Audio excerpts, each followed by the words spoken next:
guys, welcome back to another Unfiltered Gamer interview here at Strategicon and/or OrcCon in Los Angeles. I'm here with Ian Stedman from Meeple Games. Hello. We're going to be talking about Fire of Eidolon. I hope I said that right. Yeah, you did. All right. So tell us about the game. Yeah, this is our latest release. This is the second game we produced. We're getting ready to launch our fourth Kickstarter here in a few months. We just did our third a couple months ago for Overworld. This is our latest product we have here in real-life meat space. Fire of Eidolon is a cooperative dungeon crawl. You can play it solo. You can play it up to 6 people. It takes 30 to 45 minutes to play, and it's completely cooperative. The idea of the game is you're exploring this this dungeon that's randomly generated, and you're trying to seek and find the Fire of Eidolon and bring it back out with all of your party members alive. So it's a cooperative game, basically. It is, yeah. Awesome. And I noticed it's also pixelated, and I like pixelated games. I like them a lot, right? So I got my little pixelated Mega Man. So that's really cool. So cooperative, pixelated, kind of RPG-ish style action. It's a dungeon crawl, so people are like, oh, it's like Final Fantasy, or oh, it's like Gauntlet, or oh, it's like Zelda. And all of them are correct. We put jokes in there and parody galore, and a lot of people love just the humor that's in it. And it brings a really fun, unifying game experience to the table, too. And this was a Kickstarter game, right? It was, yes. And so it funded, and now it's out, and it's available for purchase? Yep, we have it right now. It's here. You can get it here at the show or on our website, magicmeeplegames.com, or on Amazon, if that's the easiest way for you. Awesome. Any other games coming out that I should be, or they should be aware of? Yes. Overworld is coming a little bit later this year. We're about to enter manufacturing on that. That is going to be in the same size box as this. It's going to be pixel art just like that. And it's a tile placement game. And all of the tiles are L-shaped and they interlock with each other. And so the premise of the game is you're actually trying to find places where the pieces will physically fit in order to place them, and you're placing little wooden pixel birds that you ride on as explorers and ships. So it's a territory control game along the lines of Carcassonne, a little bit even. Awesome. Yeah. Great. Well, I thank you. And is there anything else that you know, like where to go to like your channels, all that kind of stuff? Any Facebook feeds? You know what?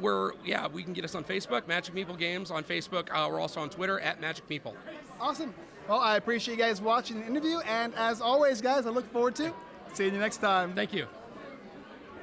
Hey guys, welcome back to another Unfiltered Gamer interview here at Strategicon/OrcCon in Los Angeles, California. I'm here with Dan and Jules from BiPlane Games, and we're talking about the game called Filibuster, which is going to be coming to Kickstarter. That's right, yeah. So this is a semi-cooperative game for 3 to 5 players. It's a political humor game, and basically you are in the minority in the Senate, and you're trying to stop these like wacky policies that the majority is trying to pass. So you work together to do that. One person plays as a leader, and they do a filibuster, which is how you stop the vote from happening, and the other players are assisting with different cards and different mechanics to help to get that filibuster where it needs to be. So it's basically a cooperative competitive game, because players are going to be attempting to complete these goals together. However, they're trying to also get the most points at the end of the game as well, but they don't want to fail too many of these as a group, because otherwise they're going to lose, right? That's right. So if at any time 4 out of the 7 policies are failed, you actually turn them to the side, and if this red side is showing, then that means it's a failure. And if 4 of those are red, then that whole group loses. However, if you get through all 7 policies, the person who's won the most influence or points throughout the game is the winner. So at the end of the day, only one politician is the most powerful out of the group. Awesome, that's cool. So when can you tell us about the Kickstarter dates? So we are planning on launching a Kickstarter this October, and leading up to that we'll be rolling out prototypes to send to you and other reviewers and just test it out even more. We're also going to be attending the next Strategicon that I believe is in May, and we're also going to Gen Con, which is in Indianapolis, in August. So we will also be there, so we'll see you guys there. I usually try to attend all the Strategicons. Awesome, great. There are some new components in the game, right? What would you like to tell us about that? Yeah, so originally there's 2 phases of the game, and we used to have the filibuster phase, which we kind of went over, as well as a bidding phase, which kind of was in between each filibuster. But we found just through feedback and some player interaction and stuff that voting phase that we've come up with is a lot better solution and actually fits with the theme of the game better.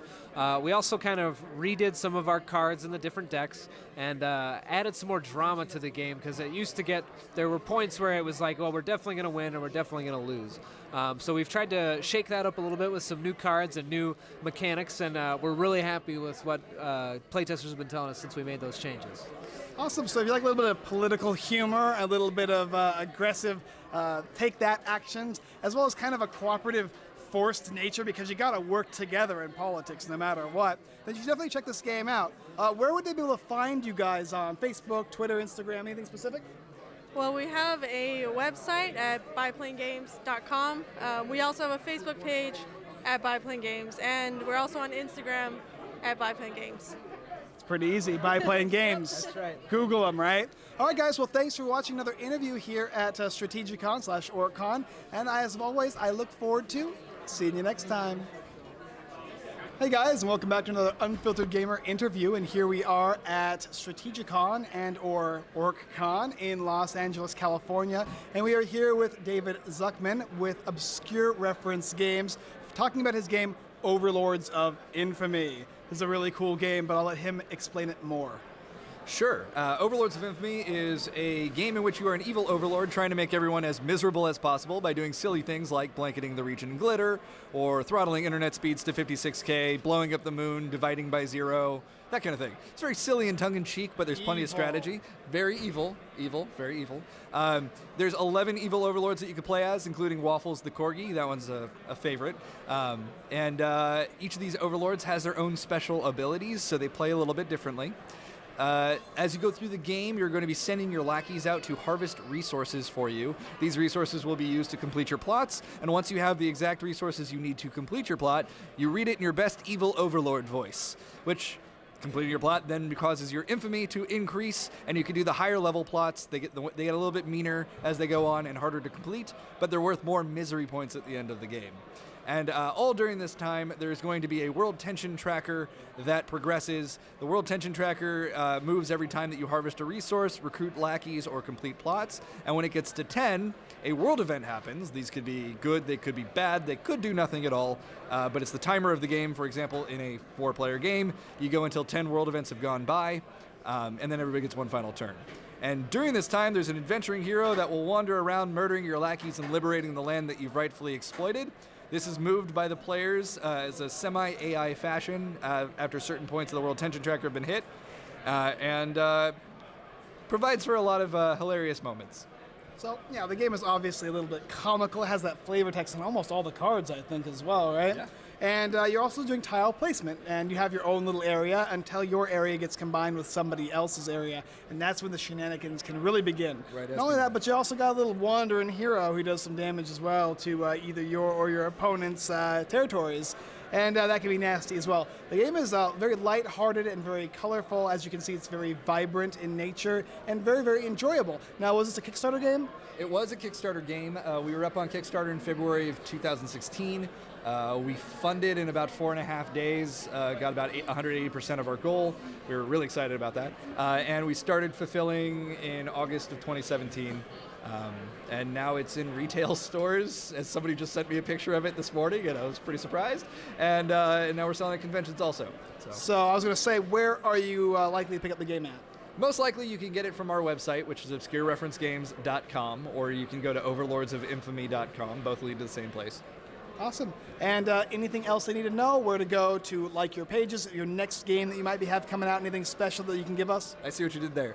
Yeah, you can find us on Facebook. Just look up Obscure Reference Games. On Twitter, we're OBSREF Games. On Instagram, obscure_reference_games. That's where you can support us, find out what we're working on. Our next game, all right. It's Dimensions of Discord Online. It's a tabletop game about being a guild leader in an MMORPG. So even though the name says online, it's not online, it's offline. It's about recruiting players to your guild, sending them to do raids for you, killing world spawn bosses, PvP, all that good stuff. You're competing to be the most reputable guild on the server. And that promises to have quite a bit of the same hilarity of this game. It's a battle mechanic that we put in that game for when you're challenging the raids and the monsters that I've not seen in anything else before, so I'm pretty excited about it. He's excited about his own game. Yeah, Shocking. imagine that. No, that's cool though. Yeah. So is it going to have a Kickstarter date, or do you not know yet? Don't know yet. It's still in beta, Okay. And we're working on a lot of the artwork right now. But as with all of our games that we'll ever make, they're all going to be in the same universe. So one of the mounts that you can get in that game is Waffles the Corgi. Just an FYI. Awesome. Great. Well, I look forward to receiving a review copy of the game before it comes out, so that way Is I that can a show hint? everybody else Yeah. the game previously to the Kickstarter campaign. And I'm also grateful for you taking the time. If you have anything else left to say before we end this up, go ahead. No, thanks for having me, and watch Unfiltered Gamer. That's a good idea. All right, guys. Well, thanks for watching, and as always, we look forward to seeing you next time. Drink your Ovaltine.